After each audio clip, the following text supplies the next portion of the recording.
नमस्कार,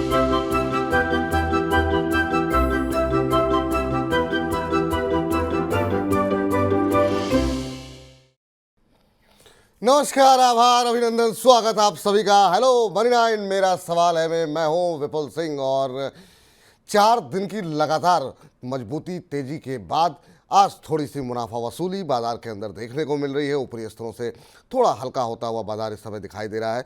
अगर आज के बाजार की बात करें तो निफ्टी की बात करें, अभी अगर देखें तो 38 अंकों की गिरावट देखने को मिल रही है। 22,458 पे निफ्टी खुला, 22,497 का हालांकि एक बार के लिए हरा निशान देखने को मिला था, लेकिन उसके बाद से हमने देखा कि थोड़ी सी गिरावट बढ़ती हुई दिखाई दी। 22,388 आज का इंट्राडे लो है। वहाँ से अगर हम देखें तो करीब 30-40 अंक रिकवर हुआ है। 22,423 का स्तर इस समय देखने को मिल रहा है।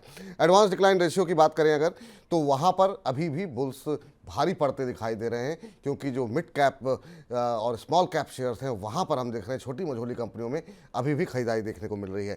एनएससी की बात करें तो 1866 शेयर ऐसे हैं जिनमें कि बढ़त देखने को मिल रही है, और करीब 624 शेयर ऐसे हैं जिनमें कि दबाव देखने को मिल रहा है।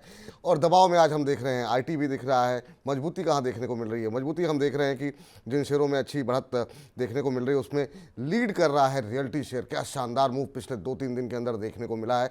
क्या अभी भी वहाँ पर बाइंग अपॉर्चुनिटीज़ हैं? इसी तमाम पहलुओं पर बातचीत करेंगे। अगले 1 घंटे तक लगातार बने रहिए। बजिंग स्टॉक्स में खबरों वाले शेयरों में बात होगी। वाह क्या आईपीओ है में हम बात करेंगे भारतीय हेक्साकॉम के आईपीओ जो कि कल से खुल रहा है, क्या स्ट्रेटजी होनी चाहिए, और सबसे आखिर में हमारा खास सेगमेंट चुन चुन के तो होगा ही। तो सबसे पहले अब रूबरू करा देते हैं आज के खास हमारे जो मेहमान हैं। हमारे साथ मंत्री फिनमार्ट के फाउंडर अरुण मंत्री जी मौजूद हैं। अरुण सर, बहुत बहुत स्वागत है आपका। और नए वित्त वर्ष में आपसे पहली बार मुलाकात हो रही है, तो इस नए वित्त वर्ष की बहुत बहुत शुभकामनाएं आपको। कैसे देख रहे हैं सर बाजार को? लगातार रैली अच्छी देखने को मिली, न्यू हाई कल बनते दिखाई दिए। आज जो है थोड़ी प्रॉफिट बुकिंग है 4 दिन की तेजी के बाद। कैसे देख रहे हैं इस मुनाफा वसूली को? विपुल जी, गुड आफ्टरनून। और आपको, आपके व्यूअर्स को, आपकी पूरी टीम को नए फाइनेंशियल ईयर की बहुत बहुत बधाई। और हो सकता है ये फाइनेंशियल ईयर मुझे लग रहा है काफी अच्छा रहना चाहिए। जिस हिसाब से फ्लोस मुझे लग रहा है वापस आते हुए नजर आ रहे हैं, तो थोड़ा बहुत मुझे लग रहा है मार्केट में एक पॉजिटिव रुझान रहना चाहिए। विपुल जी, लास्ट 3 दिन में एक चीज अच्छी हुई है, मिड कैप से मोमेंटम काफी अच्छा हुआ है, जिस वजह से पोर्टफोलियोज में आपको एक अच्छा उछाल देखने को मिल रहा है। बेसिकली आप रिटेल ट्रेडर्स या रिटेल इन्वेस्टर्स की बात करें तो सभी के पोर्टफोलियो में एक अच्छा उछाल देखने को मिल रहा है, क्योंकि मार्केट हो सकता है 2 या 3 दिन कंसोलिडेशन में था, पर मिड कैप्स में काफी बड़ा उछाल देखने को मिला। और उसी का असर है कि क्लियरली आपको पोर्टफोलियोज अच्छे पॉजिटिव होते हुए नजर आ रहे हैं।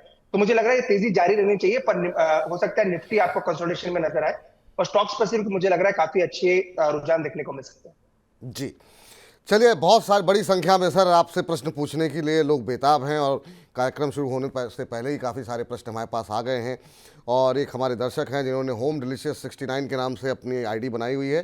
कह रहे हैं सर नमस्कार, मेरा नाम विद्याधर है, और सर आपका कार्यक्रम इतना अच्छा है कि मैं बिना देखे नहीं रह पाता हूँ। प्लीज़ मेरा प्रश्न ले लीजिए। बिल्कुल आपका प्रश्न लिया जा रहा है सर। और कह रहे हैं अदानी विल्मर के इन्होंने 100 शेयर लिए हुए हैं, 363 के भाव पर लिए हैं, आगे मुझे क्या करना चाहिए? अदानी शेयरों में आज शानदार मूव खासतौर से पोर्ट और पावर में देखने को मिल रहा है। इस पर अभी हम आगे चल के बात करेंगे, लेकिन अदानी विल्मर भी शानदार तेजी दिखा रहा है। अब 4% से ज़्यादा की मजबूती, 354-355 के आसपास का भाव यहाँ पर देखने को मिल रहा है। सर, अदानी का विल्मर पे इनका प्रश्न आया हुआ है, अभी क्या करना चाहिए? आज 4% ऊपर है, 350 के ऊपर। विपुल जी, ओवरऑल अडानी स्टॉक्स डेफिनेटली अच्छे लग रहे हैं। अडानी पोर्ट्स वैसे मेरा फेवरेट है। आपके साथ भी काफी शोज बिल्कुल। अडानी पोर्ट्स के ऊपर किए। अडानी पोर्ट्स हमेशा से ही फेवरेट रहा है, वो स्टॉक आने वाले दिनों में भी अच्छा कर सकता है। जहां तक अडानी विल्मार की बात है, विपुल जी 380-390 आता है तो एक बार का मुझे लग रहा है वहां पे एग्जिट जरूर करना चाहिए। 390 के ऊपर फिलहाल मुझे स्टॉक जाता हुआ नजर नहीं आ रहा, और करंटली अच्छे मोमेंटम में है, तो डेफिनेटली 20 से 30 रुपए और मोमेंटम आ सकता है। तो 380-390 ऊपर में मिलता है, तो वहां पे एक बार का प्रॉफिट बुक कर लें। इसी ग्रुप में रहना है तो अगेन अंबुजा, एसीसी या अडानी पोर्ट्स, किसी भी स्टॉक में आप निवेश करके चल सकते हैं, वहां पे अच्छा प्रॉफिट बनने की आशंका ज्यादा है। जी, चलिए, अगला प्रश्न जो आया है वो आया है मोहसिन खान साहब का। मोहसिन खान साहब जानना चाह रहे हैं टाटा पावर के बारे में, और कह रहे हैं कि टाटा पावर में क्या फ्रेश एंट्री कब कर सकते हैं? टाटा पावर में भी अच्छा मूव देखने को मिला है। आज भी हम देखें तो करीब 0.25% के आसपास की बढ़त है, लेकिन पिछले 1 महीने में करीब 5%, 6 महीने में करीब 55% की रैली यहाँ पर आ चुकी है। पावर क्षेत्र पे सर अक्सर जो है काफ़ी ज़्यादा सवाल आ रहे हैं, खासतौर से पीएसयू पावर कंपनियों पे काफ़ी सवाल आते हैं। टाटा पावर में फ्रेश एंट्री करना चाह रहे हैं, अभी कर सकते हैं क्या? विपुल जी, लास्ट वीक की बात हुई थी 400 के आसपास इसकी एंट्री सुझाया था, और उसी के आसपास मुझे लग रहा है आज 407 के आसपास चल रहा है। फ्रेश ब्रेकआउट भी देखने को मिला है। वैसे अगर टेक्निकल पॉइंट ऑफ व्यू से देखें तो 400 402 एक अच्छी एंट्री है टाटा पावर में। नो डाउट 390 से 407 408 2 दिन में ये स्टॉक आ चुका है, पर फ्रेश एंट्री मुझे लग रहा है डिप पे करनी चाहिए। 400 402 आता है तो आप पे डेफिनेटली एंट्री करें। जैसे कि सभी को पता है समर सीजन ऑलरेडी चल रहा है, पावर कंजम्पशन यहाँ से आने वाले दिनों में और बढ़ता हुआ नजर आएगा। तो मुझे लग रहा है पोजिशनली ये स्टॉक 435 440 तक जा सकता है। तो अगर 5 से 10 रुपए की गिरावट आती है तो वहां पे एंट्री करके चल सकते हैं। जी, चलिए अब अगले दर्शक के पास चलते हैं। रजत जी हमारे साथ मौजूद हैं, फरीदाबाद से बोल रहे हैं। रजत जी को नमस्कार। नमस्कार सर। नमस्कार रजत जी, कैसे हैं? बताइए क्या प्रश्न है आपका? सर एक्चुअली मैंने बोरोसिल रिन्यूअल के 593 प्राइस में 80 शेयर्स लेते हैं जी, और मुझे आगे का व्यू नहीं समझ आ रहा कि मुझे आगे इसमें प्रॉफिट होगा कि लॉस। आप थोड़ा सजेस्ट कर दीजिए। बिल्कुल बिल्कुल सर, कितने समय तक होल्ड कर सकते हैं? Sir 6 month. 6 मंथ का नजरिया है, ठीक है। अभी आपको करीब करीब 50 रुपए पर शेयर का नुकसान हो रहा है। बोरोसिल रिन्यूएबल्स के ऊपर इनका प्रश्न है सर।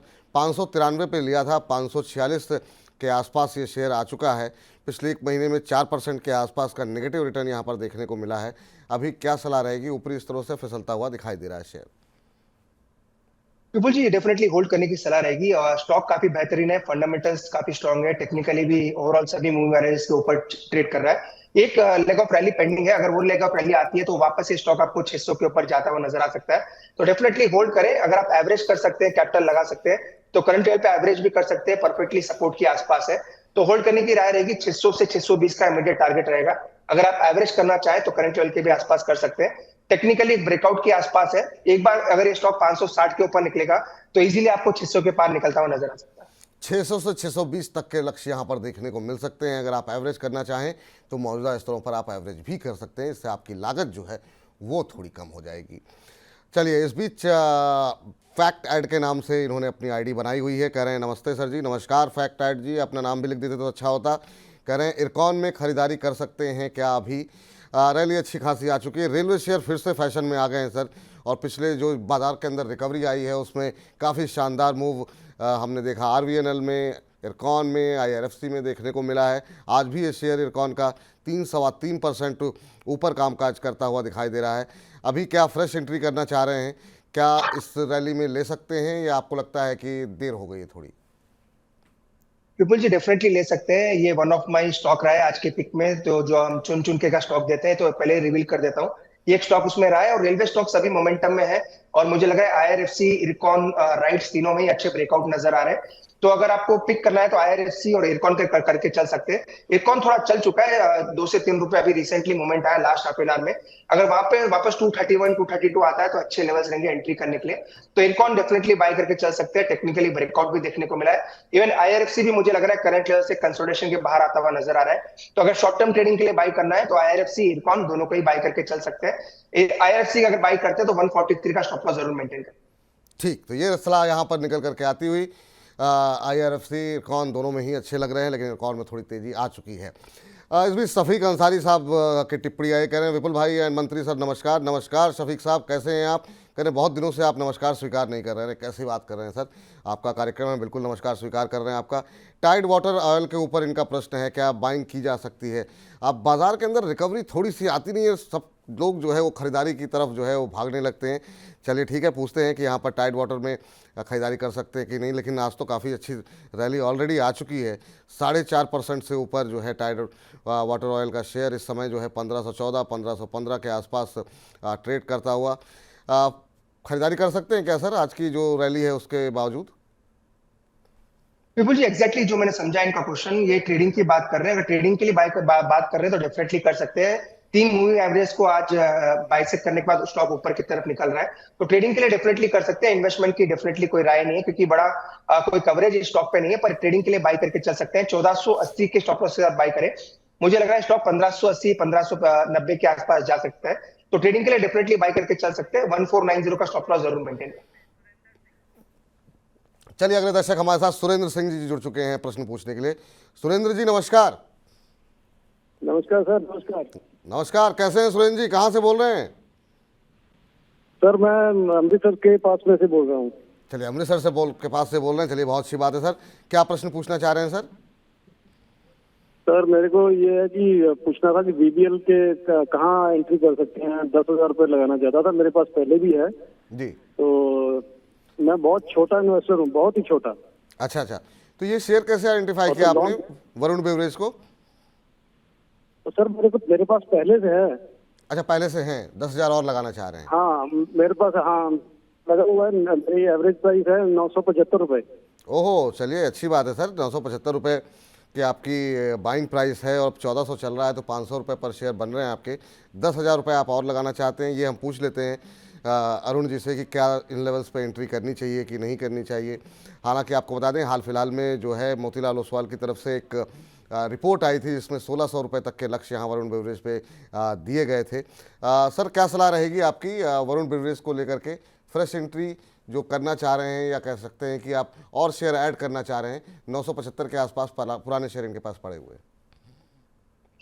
विपुल जी, ऑलरेडी इनकी बाइंग प्राइस काफी नीचे है ऑलरेडी। मेरे ख्याल से थोड़ा डाइवर्सिफाई करें। अगर इनको इस स्टॉक से कोई फैंसी नहीं है, स्टॉक से या ज्यादा कुछ लगाव नहीं है, तो बेटर है आप कोई दूसरे स्टॉक में भी रहें, क्योंकि एक ही स्टॉक में अगर आप पैसा लगाएंगे, अब मैं मान के चल रहा हूँ कि इनके पास फिलहाल ये एक ही स्टॉक है, तो थोड़ा बहुत रिस्क जरूर हो सकता है। अगेन मैं रिपीट करता हूँ, रेलवे स्टॉक्स और डिफेंस स्टॉक्स यहाँ से इलेक्शन के रिजल्ट तक ये दोनों सेक्टर काफी अच्छा करेंगे। तो अगर इनको 10,000 रुपए लगाने हैं तो बेटर है रेलवे स्टॉक्स पर है।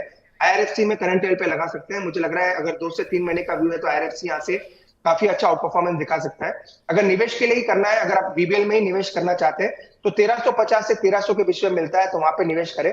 स्टॉक थोड़ा कंसोलिडेशन में है, हो सकता है थोड़ा नीचे के प्राइस आपको मिल सकते हैं, तो 1350 के आसपास आता है, तो वहां पे निवेश करके चल सकते हैं। अगर इस स्टॉक से थोड़ा बाहर निकलते हैं तो मुझे लग रहा है रेलवे स्टॉक्स काफी अच्छा करंट लेवल से भी करते हैं। ठीक, तो रेलवे, डिफेंस, ये वो तमाम थीम्स हैं जहां पर आप अपने पोर्टफोलियो को डाइवर्सिफाई कर सकते हैं। एक ट्रेड में अच्छा मुनाफा आपको मिल रहा है, तो सारे पैसे एक ही शेयर में क्यों लगाने? बाकी विकल्पों को भी तलाशेंगे तो और अच्छा आपको रिटर्न मिलता हुआ दिखाई देगा।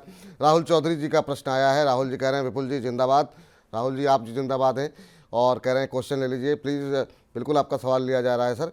टाटा स्टील इनके ऊपर इनका प्रश्न है सर। 132 रुपये की इनकी खरीद है, अभी होल्ड करूं या फिर निकल जाऊं, ये प्रश्न ये जानना चाह रहे हैं। और क्या मूव कल देखने को मिला टाटा, माफ़ कीजिएगा, पूरे मेटल पैक के अंदर? और शानदार आज भी हम देख रहे हैं कि रिकवरी जो है अच्छी देखने को मिल रही है। मेटल शेयरों में चमक बरकरार है। आधे % के आसपास की मजबूती जो है टाटा स्टील में देखने को मिल रही है, और करीब 164 रुपए का स्तर जो है अब देखने को मिल रहा है। पिछले 5 कारोबारी सत्रों में करीब 7-8% की रैली यहाँ पर देखने को मिली है। सर ये मेटल में आप ये मान के चलें कि ये जो रैली है वो कुछ दिन चलेगी, क्योंकि बहुत अंडर परफॉर्म किया मेटल सेक्टर ने, खासतौर से जिस तरीके से कंजम्पशन डिमांड को लेकर के स्टोरी निकल के आ रही थी। चाइना में थोड़ा सा स्थितियाँ खराब होती हुई दिखाई दी। अभी क्या करना चाहिए सर? और 164 के आसपास चल रहा है। अच्छी बात ये अच्छे मुनाफे में है। 30-32 रुपये इनको बन रहे हैं, 132 पे इन्होंने लिए हैं। आपकी राय क्या होगी? विपुल जी, पहले तो इनको ट्रेलिंग स्टॉप लॉस जरूर लगाना है। 156 के ऊपर इसका ब्रेकआउट हुआ है, तो वो ट्रेलिंग स्टॉप लॉस जरूर लगाए। वैसे ओवरऑल मेटल इंडेक्स की मैं बात करें तो कल भी हमने मेटल इंडेक्स पे थोड़ा एक रिपोर्ट लिखी थी, उसमें मुझे लगा निफ्टी मेटल ओवरऑल इंडेक्स में एक बड़ा ब्रेकआउट नजर आ रहा है, और हो सकता है यहाँ से भी निफ्टी मेटल के जो स्टॉक्स हैं, जैसे कि टाटा स्टील हो गया और जीएसडब्ल्यू स्टील हो गया, उसमें बड़े ब्रेकआउट्स नजर आ रहे हैं। तो 184 185 तक के टारगेट्स मुझे इजीली टाटा स्टील में नजर आ रहे हैं, तो वहां तक के टारगेट्स के लिए डेफिनेटली होल्ड करें। एक स्टॉप लॉस लगाना चाहिए हमेशा, क्योंकि आपका प्रॉफिट बुक आपका जो ओवरऑल बाइंग प्राइस है काफी नीचे है, तो 155 के नीचे अपना ट्रेलिंग स्टॉप लॉस जरूर लगा के रखें। इसके जो पोजिशनल टारगेट्स निकल के आ रहे हैं 184 से 185 तक के निकल के आ रहे हैं, वहां पे आता हो तो एक बार का प्रॉफिट बुक करके निकल सकते हैं। ठीक, इस बीच शिवम एंड कृष्णा 2 के नाम से अपनी आईडी बनाई हुई, कह रहे हैं सर नमस्ते, आज मेरा सवाल जरूर ले लीजिएगा। और इनका सवाल टाटा पावर पे है। तो टाटा पावर पे सर अभी थोड़ी देर पहले बात की है। अगर आप कार्यक्रम में अभी जुड़े हैं तो एक बार कार्यक्रम समाप्त होने के बाद आप थोड़ा पीछे जाएंगे तो आपको जो है टाटा पावर पे बहुत डिटेल कवरेज जो है अरुण जी की तरफ से टिप्पणी की गई है, पूरे पावर सेक्टर पे बातचीत की गई है, तो आप उसको सुन सकते हैं। तो आपका प्रश्न का उत्तर भी आपको मिल जाएगा। इस बीच अगले दर्शक अंजू श्रीवास्तवा जी हैं और कह रही हैं कि सर मैं आपकी चैनल की बहुत बड़ी एडमायरर हूं। बहुत बहुत शुक्रिया, बहुत बहुत धन्यवाद अंजू जी आपका। कह रहे हैं कि मेरे पॉलीप्लेक्स के शेयर इन्होंने ले रखे हैं, 200 शेयर इनके पास हैं। किस भाव पे लिए हैं ये इन्होंने नहीं बताया है। कह रहे हैं कि अभी मैं लॉस बुक करूं या फिर होल्ड करूं। तो भाव अभी नहीं पता है, लेकिन ये पता है कि ये नुकसान में है पॉलीप्लेक्स में फ़िलहाल, और कह रही हैं कि अभी लॉस बुक करना चाहिए या नहीं करना चाहिए, वो आपसे समझना चाह रही हैं। अभी 874 के आसपास है, आज काफ़ी शानदार रिकवरी है सर, 5.5% के आसपास की मजबूती देखने को मिल रही है। पिछले कुछ दिनों में करीब 9-10% चला है शेयर। अभी क्या करना चाहिए, चूँकि पहले काफ़ी ज़्यादा अंडर परफॉर्मेंस रही है, इसीलिए शायद ये इनकी खरीद थोड़ी ऊपर की है। पिछले 6 महीने में 23-24% का नेगेटिव रिटर्न रहा है, साल भर में 28% का नेगेटिव रिटर्न दिया है। आपकी राय सर? देखिए ओवरऑल विपुल जी, स्टॉक काफी आउट परफॉर्मर पहले रहा है, पर अगर लास्ट 3 या 4 महीने की बात करें तो करेक्शन जरूर देखने को मिला है। यहाँ पे एग्जिट की राय नहीं है क्लियरली, क्योंकि मल्टीपल सपोर्ट्स आपको 800 850 के पास नजर आ रहे हैं। तो मुझे लग रहा है यहाँ से एक बाउंस जरूर देखने को मिलेगा। 1100 1200 तक के भी लेवल्स मुझे लग रहा है पॉलीपेक्स में देखने को मिल सकते हैं। तो एग्जिट की राय डेफिनेटली नहीं है, होल्ड करें यहाँ से। मुझे लग रहा है क्योंकि एक गैप है, ओवरऑल मल्टीपल सपोर्ट्स भी नजर आ रहे हैं, तो 1100 से 1200 तक के टारगेट्स मुझे लग रहा है एक मीडियम टर्म में स्टॉक में देखने को मिल सकते हैं। तो होल्ड करें, मुझे लग रहा है 1200 तक के एक बार के लेवल्स देखने को मिलेंगे। 1200 आता है तो एक बार वापस रिव्यू करेंगे, पर मुझे लग रहा है करंट लेवल पे एग्जिट की राय नहीं है, होल्ड करके चल सकते हैं। जी, होल्ड करके चल सकते हैं। इस बीच रामवीर राठौर जी का प्रश्न ले लेते हैं। कह रहे हैं श्रीमान जी नमस्कार। नमस्कार आपको भी रामवीर राठौर जी। कह रहे हैं मैंने ट्राइडेंट के शेयर लिए हुए हैं, 45 रुपये के भाव पर इन्होंने खरीदे हुए हैं, 2251 शेयर। कह रहे हैं लॉन्ग टर्म का व्यू है, अभी मुझे क्या करना चाहिए? तो अभी अगर हम ट्राइडेंट की बात करें तो जो भाव यहाँ पर देखने को अभी मिल रहा है वो 39-40 रुपये के आसपास का है, और इन्होंने थोड़ा सा ऊपर ख़रीदा हुआ है। इनकी ख़रीद का भाव जो है उन्होंने 45 रुपये बताया, तो 5-6 रुपये पर शेयर का नुकसान हो रहा है। अभी क्या करना चाहिए सर? आज 1.25% के आसपास की मजबूती ट्राइडेंट में देखने को मिल रही है। यहाँ पर भी हमने देखा पिछले 6 महीने में करीब 5-6% का ही रिटर्न आता हुआ दिखाई दिया है। आपकी सलाह क्या होगी ट्राइडेंट पे? विपुल जी, सेल ऑन राइज करें, कोई भी उछाल पे एग्जिट कर दे। 42 44 भी आता है, मुझे लग रहा है एक बार 42 तक स्टॉक जा सकता है, तो एग्जिट कर दे। ओवरऑल स्टार्ट भी वीक है, ओवरऑल जो ट्रेंड है वो भी साइडवेज नजर आ रहा है। अगर मार्केट में गिरावट बढ़ती है, मार्केट में थोड़ा करेक्शन आता है, तो हो सकता है स्टॉक पे भी आपको एक बड़ा करेक्शन देखने को मिल सकता है। तो जब भी ये स्टॉक 42 44 के बीच में मिले तो एक बार का अपनी पोजीशन से निकल जाए। मुझे लग रहा है ओवरऑल ट्रेंड अभी भी नेगेटिव नजर आ रहा है।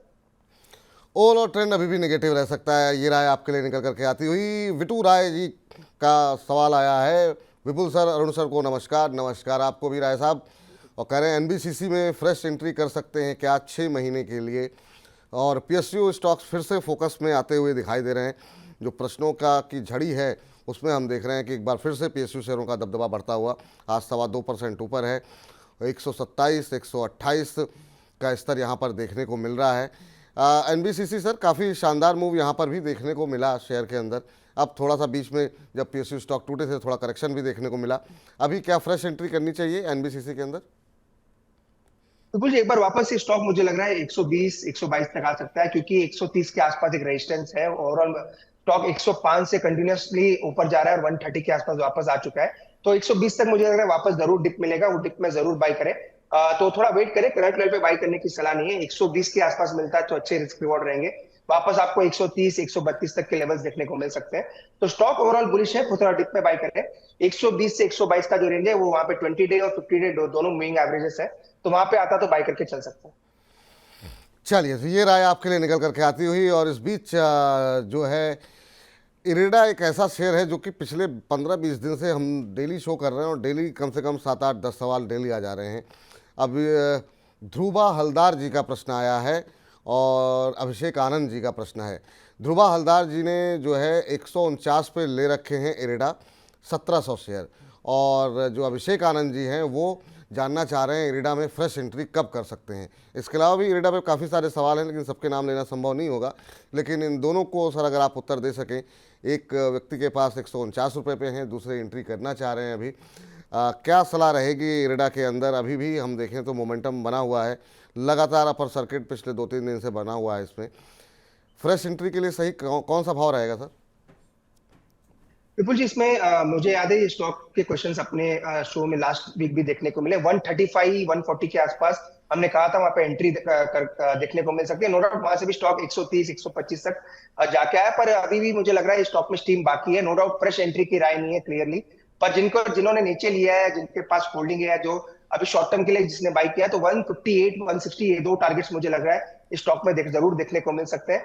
नई एंट्री इसीलिए नहीं है क्योंकि स्टॉप लॉसेस काफी दूर है, नई एंट्री की सलाह डेफिनेटली नहीं है, पर 160 तक के टारगेट्स मुझे लग रहा है स्टॉक में देखने को मिल सकते हैं। तो जिन्होंने भी 135 140 और उसके नीचे में बाई किया है, 160 के आसपास एक बार स्टॉक आता है तो वहां पे प्रॉफिट बुक करने की राय रहेगी। इसकी जो फ्रेश एंट्री करनी है वापस 140 के आसपास करनी चाहिए। वहां पे एक बार स्टॉक आ सकता है, तो वहां पे आता है तो एक बार बाय करके चल सकते हैं। जी, चलिए इस बीच हमारे साथ अगले दर्शक जुड़ चुके हैं, किशोर कुमार जी। किशोर कुमार जी नमस्कार। नमस्कार सर। कैसे हैं किशोर जी, कहाँ से बोल रहे हैं? सर किशोर कुमार नहीं सर, किशोर कुणाल। कुणाल। हाँ सर। सर मैं अच्छा। बिहार के नवादा जिले से हूँ। अरे बड़ी अच्छी बात है सर। बताइए सर, क्या प्रश्न पूछना चाह रहे हैं और सर, कैसा लग रहा है आपको कार्यक्रम? मैं कई दिनों से इस शेयर पे सवाल कर रहा था सर। लेकिन फिर भी चलिए आज मौका मिला हमें, इसके लिए बहुत बहुत धन्यवाद आपका। धन्यवाद आपका सर, कार्यक्रम में शामिल होने के लिए, अपना प्रश्न पूछने के लिए। और क्षमा चाहते हैं आपका प्रश्न जो है हम अब तक नहीं ले पाए। बताइए सर, क्या प्रश्न पूछना चाह रहे हैं? सर मेरे पास TESP लिमिटेड के 100 शेयर हैं। जी। 114 की बाइंग रेट है सर। 114 पे लिए हुए हैं? हाँ सर, मैं 3-4 महीने रुक सकता हूँ। जी, कितने समय तक होल्ड कर सकते हैं सर? सर 3-4 महीने तक होल्ड कर सकता हूँ। चलिए ठीक है। 115 पे आपने 14 पे लिए हैं और अभी 126 का भाव है, तो 10-11 रुपये आपको इस समय मुनाफा मिल रहा है। ये अच्छी बात है। 3-4 महीने आप और होल्ड कर सकते हैं। पूछते हैं यहाँ पर क्या सलाह दे रहे हैं अरुण जी। अरुण सर, क्या सलाह रहेगी सर? CSC के शेयर इन्होंने ले रखे हैं और इनको प्रॉफिट ठीक ठाक हो रहा है और पिछले 6 महीने में करीब 85% के आसपास का रिटर्न इस शेयर में देखने को मिला है। काफ़ी अच्छा डिविडेंड भी देती है कंपनी। आपकी राय क्या होगी? बिल्कुल जी, ऑलरेडी मैंने कहा पावर स्टॉक्स अच्छा करेंगे नेक्स्ट 1-1.5 महीना। अगर आप देखें तो यहाँ से भी इनके मोमेंटम काफी अच्छे बनने चाहिए। CSC भी मुझे लग रहा है यहाँ से काफी अच्छा कर सकता है। 142 तक के टारगेट्स जरूर देखने को मिल सकते हैं। एग्जैक्ट इनका बाई प्राइस सुन नहीं पाया, पर डेफिनेटली होल्ड करने की राय रहेगी। 142 का टारगेट रहेगा। ट्रेलिंग स्टॉप लॉस अगर लगाना है तो लास्ट 5 डेज का लो का स्टॉप लॉस लगा सकते हैं। 119 का स्टॉप लॉस जरूर लगा के रहेंगे अगर आप ट्रेलिंग स्टॉप लॉस लगाना चाहते हैं। ऊपर में मुझे लग रहा है इजीली स्टॉक 138 140 तक अप्रैल मंथ में जाता हुआ नजर आ सकता है। तो स्टॉक ओवरऑल बुलिश है, तो होल्ड करें। 140 का ऊपर में टारगेट रहेगा। चलिए, तो 140 का ऊपर में लक्ष्य आपको देखने को मिल सकता है। ये सलाह आपके लिए निकल करके आती हुई स्वाति भारद्वाज जी का प्रश्न आया है, उस पर बातचीत कर लेते हैं। स्वाति जी ने कह रही हैं कि प्लीज़ अपडेट कर दीजिए BSE के ऊपर। BSE जो है इन्होंने 2144 पे 25 शेयर ले रखे हैं। अब होल्ड करें या एग्जिट कर जाएं, ये जानना चाह रही हैं। 2144 रुपये का आपकी ख़रीद है। अभी अगर हम देखें तो जो भाव यहाँ पर देखने को मिल रहा है BSE पे, वो 2758 रुपये का देखने को मिल रहा है। तो पहले तो आपको बहुत बहुत मुबारकबाद कि आप अच्छे खासे मुनाफे पे बैठी हुई हैं। अब ये जानना चाह रही हैं कि होल्ड करें या निकल जाएं। 0.25% के आसपास की बढ़त देखने को मिल रही है। आज पिछले 1 महीने में 19% की रैली जो है वो आती हुई दिखाई दी है। पिछले 6 महीने में 2 गुने से ज़्यादा चला है शेयर। कहाँ पे मुनाफा बुक करना चाहिए सर? विपुल जी, काफी चीजें पॉजिटिव हुई है। ओवरऑल ट्रांजैक्शन कॉस्ट की बात जो चल रही थी, ओवरऑल ट्रांजैक्शन चार्जेस बढ़ाने की बातें चल रही है। NSE का IPO भी इस साल ड्यू है, जो कि बातें चल रही है कि NSE का IPO भी आ सकता है। सेकेंडली, काफी ब्रोकरेज की रिपोर्ट्स पॉजिटिव आती हुई नजर आ रही है BSE और CDSL दोनों पे ही। तो मुझे लग रहा है डेफिनेटली होल्ड करना चाहिए। तो हमेशा जब भी आपका स्टॉक प्राइस आपने नीचे में बाई किया है तो ट्रेलिंग स्टॉप लॉस जरूर यूज करें। 2580 के आसपास ट्रेलिंग स्टॉप लॉस लगाए, जो कि इसका प्रीवियस ब्रेकआउट लेवल है। तो वहां पे ट्रेलिंग स्टॉप लॉस जरूर आप इस्तेमाल करें। ऊपर में अगर मैं इनका एक्सटेंशन निकालता हूं तो 2920 2970 ये 2 टारगेट्स मुझे BSE में नजर आ रहे हैं। क्योंकि स्टॉक थोड़ा चल चुका है, यहाँ पे फ्रेश एंट्री की राय डेफिनेटली नहीं है। 2580 का ट्रेलिंग स्टॉप लॉस मेंटेन करें। 2900 2900 तक मुझे लग रहा है स्टॉक जा सकता है। वहां पे आता तो एक बार का प्रॉफिट बुक करके निकल सकता है। ठीक। चलिए, इस बीच जो है ऋषि श्रीवास्तव जी का प्रश्न आया है। कह रहे हैं अशोक लेलैंड के ऊपर इनका प्रश्न है। 20,000 शेयर लिए हुए हैं इन्होंने और 186 रुपये की इनकी खरीद है। कह रहे हैं कि डिविडेंड मिलने के बाद जो सेटलमेंट होगा उसके बाद कल मुझे क्या करना चाहिए। मैं 4 दिन से प्रश्न पूछ रहा हूं लेकिन मेरा प्रश्न नहीं लिया जा रहा है। तो आज आपका प्रश्न ले लिया गया है। अशोक लेलैंड पे आपको खबर भी बता देते हैं कि कंपनी के जो अभी ऑटो सेल्स के नंबर आए हैं पिछले महीने के, वो भी थोड़े से कमज़ोर देखने को मिले हैं। अभी 175 के आसपास चल रहा है। 10-11 रुपये के आसपास का आपको अभी फ़िलहाल नुकसान यहाँ पर होता हुआ दिखाई दे रहा है। सर, क्या सलाह रहेगी? और कल जो है इस पर रिकॉर्ड डेट है इसकी, जो है डिविडेंड को लेकर के करीब 5 रुपये पर शेयर का जो है इनको डिविडेंड मिलेगा। अभी क्या करना चाहिए सर? शेयर में चाल काफ़ी सुस्त दिखाई दी। विपुल जी, ये स्टॉक अगर आपको याद होगा, इस 2024 कैलेंडर ईयर का एक शो किया था, उसमें मैंने ये स्टॉक दिया था, उसी के आसपास अभी भी चल रहा है। मेरे ख्याल से जनवरी फरवरी में हमने इनिशिएट किया था, थोड़ा ऊपर गया, अगेन वापस करेक्शन देखने को मिला। ये स्टॉक मुझे लग रहा है 220 तक के टारगेट्स इसमें देखने को मिल सकते हैं। अगर आप थोड़ा व्यू 6 से 9 महीने का रखते हैं तो 220 के हद तक के इजीली इसमें टारगेट्स अचीव होंगे। हो सकता है आपको दिवाली तक भी वो टारगेट्स आते हुए नजर आए। तो अगर आपको पैसों की जरूरत नहीं है, अगर आप एग्जिट नहीं करना चाहते हैं, तो डेफिनेटली होल्ड करें।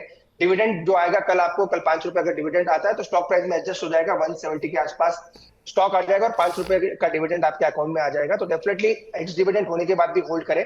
मुझे लग रहा है 200 से 220 तक के टारगेट्स लॉन्ग टर्म में स्टॉक में देखने को मिल सकते हैं। सेल्स थोड़े कमजोर आए थे, पर एक्सपेक्टेशन से बेटर देखने को मिले इस मंथ के। तो ओवरऑल मुझे लग रहा है स्टॉक आने वाले दिनों में भी अच्छा करेगा। 200 से 220 तक के टारगेट्स रहेंगे, वहां पे आता तो प्रॉफिट बुक करके निकल सकते। 200-220 तक के जो है आपको लक्ष्य यहाँ पर देखने को मिल सकते हैं। कोई आवश्यकता अगर ज़रूरी ना हो तो अभी आप इसको होल्ड करके चलिए। सोनू जी से बातचीत कर लेते हैं। सोनू जी नमस्कार। नमस्कार सर। नमस्कार सोनू जी, कहाँ से बोल रहे हैं? सर झारखंड से बोल रहे हैं। आपकी आवाज़ बड़ी धीमी आ रही है सर, कहाँ से बोल रहे हैं? सर झारखंड से बात कर रहे हैं। झारखंड से बोल रहे हैं, चलिए बहुत अच्छी बात है। बताइए सर, क्या प्रश्न पूछना चाह रहे हैं? जी सर, मैं ये जी just minute sir, voice crack हो गई। बताइए सर, प्रश्न तो बताइए। सोनू जी का प्रश्न स्क्रीन पर दिखा दीजिए, मुझे लगता है वहाँ पे नेटवर्क का कुछ इशू है और इनका प्रश्न हम डिस्कस कर लेते हैं। एक्साइड इंडस्ट्रीज़ के ऊपर इनका प्रश्न है सोनू प्रजापति जी का, और 315 का कॉल ऑप्शन इन्होंने लिया हुआ है 9.5 रुपये के भाव पर, और अब ये जानना चाह रहे हैं कि मुझे क्या करना चाहिए। सर, एक्साइड इंडस्ट्रीज़ में इन्होंने ऑप्शन लिया हुआ है, कॉल ऑप्शन लिया हुआ है, 315 की कॉल इन्होंने ले रखी है और वो करीब 9.5 रुपये के आसपास के भाव पर इन्होंने ली हुई है। अभी इनके लिए क्या सजेशन रहेगा आपकी तरफ से? विपुल जी, ट्रेड तो काफी अच्छा लिया है इन्होंने, ओवरऑल एक्साइड बुलिश भी लग रहा है। हो सकता है 325 तक भी स्टॉक जाता हुआ नजर आए, पर चूंकि इन्होंने ऑप्शन लिया है तो ऑप्शन की ट्रेडिंग स्ट्रेटेजी कंप्लीटली डिफरेंट होती है। टाइम वैल्यू भी गिरना शुरू होगा, जैसे ही अगला वीक का आपका आधा वीक खत्म होगा तो टाइम वैल्यू भी गिर सकता है। स्टॉप लॉस जरूर मेंटेन करें 310 स्पॉट का। आज का लो जो है 312 के आसपास है, तो 2 रुपए अपने नीचे स्टॉप लॉस लगाए। 310 स्पॉट का स्टॉप लॉस दे रहा हूँ। जैसे ये स्टॉक 310 स्पॉट के नीचे जाएगा तो गिरावट देखने को मिल सकती है, तो 310 स्पॉट का स्टॉप लॉस मेंटेन करें। ट्रेड काफी अच्छा है आपका, अगर यहाँ से मोमेंटम बनने के चांसेस भी मुझे लग रहा है एक्साइड में आ सकते हैं। तो 325 तक के ऊपर में टारगेट रहेंगे, उसी के आसपास स्टॉक प्राइस आता है तो एक बार का निकल जाने की राय रहेगी। ओवरऑल मुझे लग रहा है वहां पे इनको अच्छा प्रॉफिट बन सकता है। ठीक, ये राय आपके लिए निकल करके आती हुई, और इस बीच रोहित मारवा जी का प्रश्न ले लेते हैं, और ये प्रश्न भी हर रोज़ ही हम डिस्कस कर रहे हैं। और प्रश्न इनका ये है कि क्या एनएचपीसी में फ्रेश एंट्री लेवल क्या हो सकते हैं, प्लीज़ बताइए, ये जानना चाह रहे हैं रोहित मारवा जी। एनएचपीसी पे सर दर्शकों के प्रश्नों की संख्या कम होती हुई नहीं दिखाई दे रही है, लगातार जो है इरेडा, एनएचपीसी, इन सब पर डेली सवाल हैं। अभी 91 के आसपास आ चुका है, 78 तक गया था, तब भी काफ़ी लोगों में पैनिक दिखाई दे रहा था। क्या सलाह रहेगी सर, फ्रेश एंट्री के लिए क्या ये लेवल सही है? विपुल जी, स्टॉक पे हमने 80-82 में भी एंट्री कराई थी, जब अपना इसी शो में बात हुई थी। 80-82 के आसपास भी स्टॉक काफी अच्छा था, वहां पे भी एंट्री कराई थी। अभी जो ये स्टॉक है एग्जैक्टली ब्रेकआउट के आसपास है, मोस्टली जो टेक्निकल स्ट्रक्चर बता रहा है ये स्टॉक ऊपर जाने के लिए तैयार है। अगर आप रिस्क ले सकते हैं, स्टॉप लॉस के साथ ट्रेड कर सकते हैं, तो करंट लेवल पे भी एंट्री करें, 88 का स्टॉप लॉस मेंटेन करें। यहाँ से मुझे अगर ब्रेकआउट जरूर देखने को मिल सकता है। 95-97 तक के लेवल्स इस स्टॉक में शॉर्ट टर्म में देखने को मिल सकते हैं। जिन्होंने नीचे में बाई किया है उनको तो डेफिनेटली होल्ड करना चाहिए। अगर कोई करंट लेवल पर ट्रेड बनाना चाहता है तो 88 का स्टॉप लॉस जरूर मेंटेन करें। 95-97 ये दो टारगेट्स मुझे आते हुए नजर आ रहे हैं। ऑलरेडी विपुल जी मैंने कहा ये महीना पावर स्टॉक्स के लिए काफी अच्छा रहेगा, स्पेसिफिकली प्राइवेट जो स्टॉक्स है जैसे टाटा पावर, टोरेंट पावर, वो काफी अच्छा कर रहे हैं। इवन गवर्नमेंट पीएसयू जैसे एसजेवीएन, एनएचपीसी, एनटीपीसी, ये तीनों स्टॉक्स भी मुझे लग रहा है अच्छे ब्रेकआउट दिखा सकते हैं, तो इसमें एंट्री कर सकते हैं। अगर शॉर्ट टर्म के लिए लेना चाहे ले सकते हैं। 88 का स्टॉप लॉस लगाए और 96 से 97 के टारगेट है। ठीक, इस बीच रामवीर राठौर साहब कह रहे हैं आप ऐसे ही कार्यक्रम को बनाए रखिए, और ऐसा लग रहा है कि जल्द ही ये चैनल भारत का नंबर 1 चैनल होगा। बस थोड़ा सा चार्ट क्लियर नहीं दिखता है, इस पर थोड़ा काम कीजिए। धन्यवाद, बहुत बहुत शुक्रिया, बहुत बहुत धन्यवाद आपका अपनी शुभकामनाओं के लिए। उम्मीद करते हैं कि आप सभी की उम्मीदों पर हम खरे उतरे, और जो आपका सजेशन है उसमें काम चल रहा है सर, थोड़ा सा इंतज़ार आपको करना पड़ेगा अभी कुछ दिनों का, लेकिन जल्द ही जो है उसमें और स्पष्टता आती हुई दिखाई देगी। अगला सवाल जो हमें भेजा गया है कोमल जी की तरफ से भेजा गया है, और कोमल जी जो है कह रही हैं जेपी पावर के इनके पास 700 शेयर हैं 18 रुपये के भाव पर, 2 साल के लिए ये रखना चाह रही हैं। अभी अगर हम देखें तो जेपी पावर जो बिल्कुल ठंडा पड़ा हुआ था, उसमें एकदम से जान आई है पिछले 5-6 महीने 7 महीने, जब हमने देखा पावर शेयरों में रिकवरी आनी शुरू हुई, एनएचपीसी चलना शुरू हुआ, इरेडा चलना शुरू हुआ, सुजलॉन चलना शुरू हुआ, तब हमने देखा कि जेपी पावर में एकदम से ऊर्जा आई। आज 5% का अपर सर्किट इसमें लगा हुआ है। अभी क्या सलाह रहेगी? 18 पे लिया हुआ 1-1.5 रुपये के नुकसान पर हैं। जेपी पावर कैसा लग रहा है सर आपको? विपुल जी, अगेन ये स्टॉक यूजुअली रिकमेंडेशन लिस्ट में नहीं होता, क्योंकि जेपी पावर काफी रिटेल फ्रेंडली स्टॉक है और काफी लोग इसमें फंसे फंसे भी हैं। काफी लोगों ने नीचे से पैसा भी कमाया, पर डेफिनेटली ये एक ट्रैप वाला स्टॉक मुझे लगता है। नो डाउट फंडामेंटल्स वैसी स्टडी ज्यादा बड़ी स्टडी नहीं है, पर टेक्निकली देखें तो 18-18.5 तक के प्राइसेस जरूर स्टॉक में देखने को मिल सकते हैं। क्योंकि रिटेल फ्रेंडली स्टॉक है और यूजुअली हम रिटेल फ्रेंडली स्टॉक्स को रिकमेंड नहीं करते हैं, क्योंकि उसमें फंसने के चांस काफी ज्यादा नजर आते हैं। पर चूंकि इन्होंने ऑलरेडी बाई किया है तो 18-18.5 इनके प्राइस तक मुझे लग रहा है एक बार स्टॉक आ सकता है। तो इनके प्राइस के आसपास भी कभी भी स्टॉक आए तो बेटर एक बार का निकल जाने की राय रहेगी। ऑलरेडी मैंने कहा गवर्नमेंट पीएसयूज, जो पावर पीएसयूज है या फिर प्राइवेट पावर कंपनीज है, वो काफी अच्छा करेंगी। तो अगर वो अच्छा करेंगी तो इसमें भी थोड़ा बहुत उछाल देखने को मिल सकता है। तो 18-19 कभी भी उस प्राइस में आए तो बेटर एक बार का एग्जिट कर लें और किसी भी दूसरे पावर स्टॉक में स्विच हो जाए। ठीक। इस बीच नीतू त्यागी जी का सवाल आया है। शिपिंग कॉर्पोरेशन ऑफ इंडिया, एक और पीएसयू स्टॉक पे प्रश्न आया हुआ है। कह रही है कि क्या इन्होंने 300 शेयर लिए हुए हैं 213 के भाव पर, कह रहे हैं इस पर क्या व्यू है, इलेक्शन तक होल्ड किया जा सकता है क्या? 213 पे आपने लिया हुआ है शिपिंग कॉर्पोरेशन को, और अभी जो भाव यहाँ पर देखने को मिल रहा है वो 217 का है, तो 3-4 रुपये आपके बन रहे हैं यहाँ पर। अभी इलेक्शन तक ये होल्ड कर सकती हैं सर। यहाँ पर भी बाकी पीएसयूज़ की तरह काफ़ी शानदार मूव देखने को मिला। पिछले 6 महीने में करीब 50% के आसपास की रैली देखने को मिली है, और हाल ही में जो करेक्शन आया है उसमें हमने देखा करीब 8-9% करेक्ट भी हुआ था। अभी क्या करना चाहिए sir? Shipping corporation of India 3-4 रुपये इनके प्रॉफिट में है अभी। विपुल जी, एक राइज आ सकता है 230-232 तक। एक बार ये राइज मुझे लग रहा है आपको देखने को मिल सकता है। राइज पे एग्जिट कर दे। कोई बुलिश राय इन्वेस्टमेंट के लिए इस स्टॉक पे नहीं है, क्योंकि काफी अगेन सेम क्राइटेरिया है, काफी रिटेल फ्रेंडली स्टॉक है और जब भी करेक्शन आएगा तो डीप करेक्शन स्टॉक में देखने को मिल सकता है। तो अपने कॉस्ट पे स्टॉप लॉस लगा ले, कॉस्ट के नीचे या 1 रुपए नीचे अपना स्टॉप लॉस जरूर मेंटेन करें। बाउंस आ सकता है 225-230 तक, एक बार स्टॉक आ सकता है, तो वहां पे निकल जाने की राय रहेगी। फ्रेश इन्वेस्टमेंट या लॉन्ग टर्म इन्वेस्टमेंट की राय स्टॉक पे नहीं। चलिए, इस बीच जो है दीपक गुप्ता जी का प्रश्न आया है, और दीपक गुप्ता जी कह रहे हैं विपुल जी, मनी9 को मैं नंबर 1 शो मानता हूं। बहुत बहुत धन्यवाद दीपक जी आपका, और इतनी अच्छी टिप्पणी करने के लिए। जय श्री महाकाल, जय श्री महाकाल। और कह रहे हैं आपका चैनल हमारे पोर्टफोलियो को चमका रहा है। मैंने आज एक्जीकॉम टेली बाय करना चाहता हूं, क्या कर सकता हूं क्या? प्लीज़ मेरी मदद कीजिए। एक्जीकॉम टेली के ऊपर इनका प्रश्न जो है वो आया हुआ है। ये ख़रीदारी करना चाह रहे हैं, और ख़रीदारी करने से पहले इन्होंने जो है प्रश्न पूछा है, ये अच्छी बात है।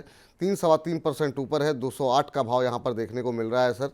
क्या सजेशन रहेगा सर? एक्जीकॉम टेली के अंदर क्या एंट्री की जा सकती है? विपुल जी, कंपनी काफी अच्छी है, रिसेंटली आईपीओ भी इसमें देखने को मिला। तो अगर आपका नजरिया 12 से 18 महीने का है तो डेफिनेटली एंट्री कर सकते हैं। ओवरऑल मुझे लग रहा है स्टॉक आने वाले दिनों में काफी अच्छा करेगा, फंडामेंटल स्ट्रॉन्ग है। 280-300 तक के भी टारगेट्स मुझे लग रहा है इसमें देखने को मिल सकते हैं। लिस्टिंग डे के जो हाइस थे वो ऑलमोस्ट 270-280 के आसपास ही थे, 274 अगर एग्जैक्ट बात करें तो वहां तक मुझे लग रहा है वापस स्टॉक जा सकता है। एक ही चीज का ध्यान रखें, 1 से 2 महीने का व्यू लेके बाई ना करें। अगर लॉन्ग टर्म व्यू है तो डेफिनेटली कर सकते हैं। 280 तक मुझे लग रहा है स्टॉक वापस आपको लेवल्स देखने को मिल सकते हैं, तो एंट्री करें। 208 के आसपास चल रहा है, एंट्री कर सकते हैं। 280 का ऊपर में टारगेट रहेगा। चलिए, तो 280 का ऊपर में टारगेट यहाँ पर आपको दिखाई देगा।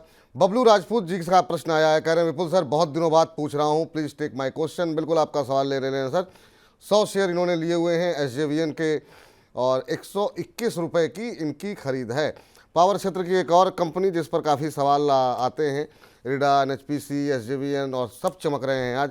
ये भी 3.25% ऊपर, इंटरडे हाई के आसपास ही ट्रेड करता हुआ एसजेवीएन का शेयर 129 पे अभी चल रहा है। 121 पे इन्होंने लिए हुए हैं, 7-8 रुपये इनको मिल रहे हैं। कह रहे हैं काफ़ी वोलेटाइल स्टॉक है, और कभी रेड में था कभी हरे में हो जाता है, तो इसकी वोलेटिलिटी से थोड़े परेशान है। एग्जिट कहाँ करना चाहिए सर एसजेवीएन में? विपुल जी, काफी स्ट्रॉन्ग मुझे लग रहा है ये स्टॉक। टेक्निकली भी देखें तो मुझे लग रहा है 138-140 तक के लेवल्स देखने को मिल सकता है। अगर इसका डेली चार्ट लगाते हैं तो गैप 138-140 के आसपास से वो गैप जरूर फिल हो सकता है। तो करंट लेवल से ही मुझे लग रहा है 10 से 11 रुपए की मोमेंटम स्टॉक में देखने को मिल सकता है। तो शॉर्ट टर्म में 3 से 4 दिन में मुझे लग रहा है अच्छा करना चाहिए। 135 से 140 इसके बीच में आता है तो प्रॉफिट बुक करके चल सकते हैं। प्योरली शॉर्ट टर्म की बात कर रहा हूं तो यहाँ से भी 7 से 8 रुपए इजीली मुझे लग रहा है स्टॉक चल सकता है। चलिए इस बीच मोटो जोशी जी कह रहे हैं गेल और सेल पे राय दे दीजिए सर। पीएसयू स्टॉक्स हैं दोनों सर, गेल और सेल, इस पे वो जानना चाह रहे हैं कि उसके बाद से हम जरा बजिंग स्टॉक्स का रुख करेंगे और बाकी जो हमारे पास प्रश्न आ रहे हैं उसको बजिंग स्टॉक्स के बाद डिस्कशन में लेकर के आएंगे। लेकिन मोटो जी का सवाल जो है गेल और सेल के ऊपर, इनकी ये राय जानना चाह रहे हैं आप। विपुल जी, गेल पे डेफिनेटली एंट्री कर सकते हैं, 182 के आसपास चल रहा है। ये एक शॉर्ट टर्म के लिए भी अगर बात करें तो शॉर्ट टर्म में भी काफी स्ट्रॉन्ग लग रहा है। नो डाउट 4 दिन से चला नहीं है पर ब्रेकआउट देने के लिए तैयार है, तो 178 के स्टॉप के साथ बाय करके चल सकते हैं। 188 190 तक के टारगेट्स रहेंगे। अगेन सेल आज 7% ऊपर है और ब्रेकआउट आप कह सकते हैं मल्टी वीक ब्रेकआउट आज सेल में भी नजर आ रहा है, क्योंकि 7% ऊपर है तो थोड़ा डिप का वेट कर ले। एक डिप हो सकता है 145 147 तक आता हुआ नजर आए, तो वो 145 147 के आसपास आता है तो सेल में भी एंट्री करें। 142 का स्टॉप लॉस लाके ऊपर में 157 158 तक के टारगेट सेल में भी देखने को मिल सकते हैं। पर एग्जैक्टली अगर दोनों ही स्टॉक में कंपैरिजन करें तो गेल ज्यादा बेटर है, गेल में एंट्री कर सकते हैं। 170 के स्टॉप लॉस से आप बाय करके चल सकते हैं।